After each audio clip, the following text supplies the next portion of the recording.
Assalamualaikum warahmatullahi wabarakatuh. Saya Revina Latnya dari Prodi Farmasi semester 5 dengan dosen pembimbing yaitu Pak Denny Sutrisno. Di sini saya akan menjelaskan tutorial uji T2 sampel. Baiklah, di sini pertama kali saya akan membahas ada beberapa syarat yang harus dipenuhi. Syarat yang pertama yaitu data harus berdistribusi normal. Dan syarat yang kedua sampelnya harus berpasangan. Dalam artian bahwa data yang dibandingkan berasal dari dua subjek sampel yang sama, namun diukur sebanyak 2 kali pengukuran, yaitu pengukuran sebelum dan sesudah diaplikasikan sebuah treatment atau perlakuan. Syarat yang ketiga yaitu tipe data numerik. Oke, langsung saja ke contoh kasus. Seorang peneliti ingin mengetahui seberapa signifikan pengaruh pelatihan marketing yang diikuti oleh sales dalam meningkatkan proses penjualannya. Untuk tujuan itu, maka dilakukan dekapitulasi terhadap jumlah penjualan yang dilakukan oleh 10 orang sales sebelum dan sesudah mengikuti program pelatihan marketing. Nah, ini adalah data perbandingan rata-rata penjualan 10 orang sales tersebut sebelum mengikuti program pelatihan. Dan ini adalah data penjualan setelah mengikuti program pelatihan.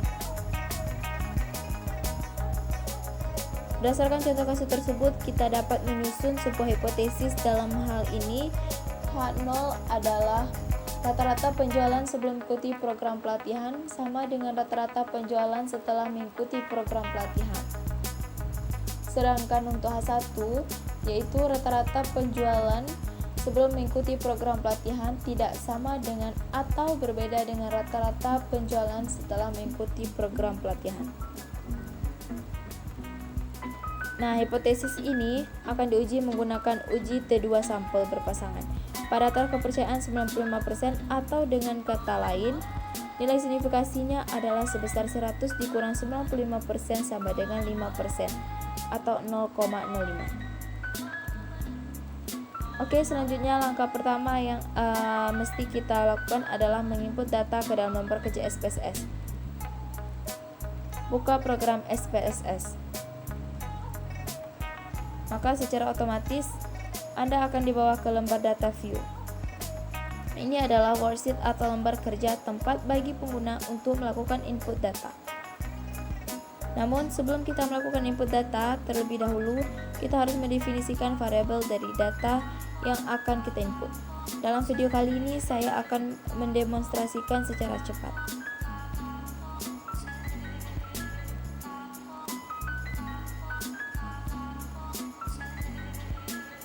Oke, perhatikan langkah berikut.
Nah, setelah kita mendefinisikan data, selanjutnya adalah melakukan input data.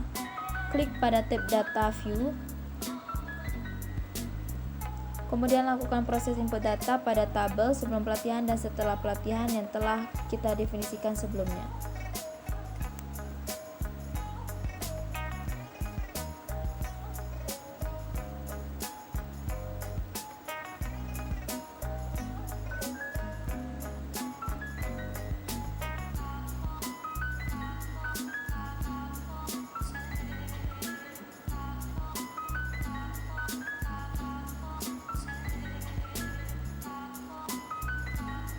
Selanjutnya adalah menguji. maka set data yang kita miliki akan terdistribusi normal atau tidak. Caranya pada menu bar, klik Analyze, kemudian pilih Deskriptif Statistik. Lalu klik Explore, pilih variabel sebelum pelatihan dan setelah pelatihan. Lalu masukkan ke box Dependent List dengan cara mengklik tanda panah ini. Lalu klik bacaan statistik, masukkan selang kepercayaan yang diinginkan. Kali ini biarkan saja tetap 95%. Klik Counting. Selanjutnya klik button Clock, lepas centang Desmond Live, beri centang pada histogram. Begitupun dengan normality plot with weights, lalu klik Continue. Lalu klik OK. Maka akan tampil tampilan output yang berisi antara lain case process summary, descriptive test or notable, dan juga tes normality data dengan menggunakan metode deskriptif seperti menggunakan histogram normal Kiki plot. Kita lanjut dengan normal Kiki plot dan box plot. Namun tidak semua hasil output data yang disediakan oleh program SPSS tersebut yang kita gunakan. Dalam hal ini kita cuma akan fokus pada metode analitis.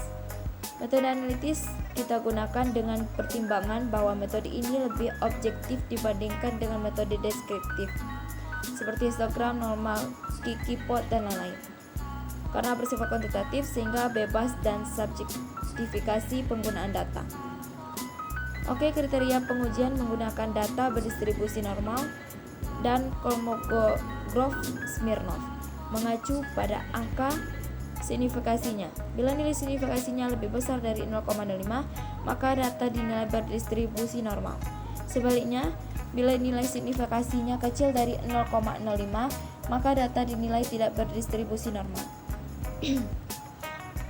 Namun di sini yang perlu diperhatikan adalah bahwa bila sampel jumlahnya besar, dalam hal seperti ini sampelnya lebih besar dari 50%, maka lebih dikolmografikan ke dalam kolmografi Smirnov. Sebaliknya bila jumlah sampelnya kecil dari 50, maka lebih disarankan menggunakan Shapiro-Wilk. Nah, dalam contoh kasus ini total datanya hanya bernilai 20 sampel, yang berarti bernilai kurang dari 50, maka uji normalitas yang digunakan adalah Shapiro-Wilk. Nah, di sini terlihat bahwa data penjualan sebelum dan sesudah program pelatihan dapat diabsorpsikan normal sebab nilai signifikasinya lebih besar dari 0,05, yaitu masing-masing 0,14, 149 dan 0,152. Nah, karena data diabsorpsikan normal, maka dianggap memenuhi syarat untuk dilakukan uji T2 sampel berpanjangan. Langkah selanjutnya, klik menu Analyze pada tab bar, pilih Compriments, lalu klik Parent Sample T-Test, pilih variabel sebelum pelatihan dan setelah pelatihan. Lalu pindahkan ke kolom File Variables dan klik ikon panah ini. Maka secara otomatis variabel sebelum pelatihan dan setelah pelatihan akan menjadi variabel 1 dan variabel 2. Klik button Action, lalu pastikan bahwa confidence interval persentasenya adalah 95% karena interval eksklus yang kita kehendaki adalah 95%. Lalu pada button Continue, lalu klik OK. Maka secara otomatis hasil analisis akan kembali pada jendela. Bagian atas ini adalah ringkasan statistik deskriptif dari sampel yang diuji, sedangkan bagian di bawah ini adalah hasil uji yang akan. Nah, untuk melakukan pengujian terhadap hipotesis, kita fokus pada nilai signifikasinya. Bila nilai signifikasinya lebih besar dari 0,05, maka H0 diterima. Sebaliknya, bila nilai signifikasinya lebih kecil dari 0,05, maka H0 ditolak. Dan konsekuensinya bila H0 ditolak, maka H1-nya diterima. Sekali lagi, nilai H 0,05 ini adalah nilai signifikan level karena selang kepercayaan yang kita kehendaki adalah 95%. Maka signifikasi satunya adalah 100 dikurang 90% sama dengan 90% atau 0,05. Nah, dalam contoh kasus ini nilai signifikansinya adalah 0,02. Nilai itu lebih kecil dari 0,05. Sehingga H0 ditolak dan H1 diterima. H1 menyatakan bahwa rata-rata penjualan sebelum mengikuti program pelatihan tidak sama atau berbeda secara signifikan dengan rata-rata penjualan setelah mengikuti program pelatihan. Sehingga pada uji sampel t-test pada data kepercayaan 95% dapat disimpulkan bahwa sales yang telah mengikuti program